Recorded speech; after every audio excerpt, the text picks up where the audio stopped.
We just received from the Bechtel Foundation, and Bechtel's been a huge supporter of our science, technology, engineering, mathematics work in the district, a lot of the teacher PD, and also some of the strategic plan work.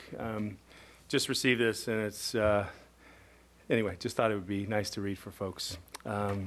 Dear Tony and Maria, as we have worked increasingly closely with OUSD these past 2 years, we have developed deep respect for the grandeur of the vision the district leadership has articulated, the complexity of the multiple environments in which you operate to achieve that vision, the difficulties of the roadblocks you face, the rigor and high standards to which you hold yourselves and district staff, your relentless focus on improved educational outcomes for students, your perseverance in the face of adversity, be it decreases in state funding or dissatisfaction from parents whose schools have been closed, and your unfailing search for creative solutions to tough problems. We wanted to take this opportunity for a shout out to commend the work and that of the committed OUSD staff. We remain excited and committed to working with you as partners to advance educational opportunities for Oakland students.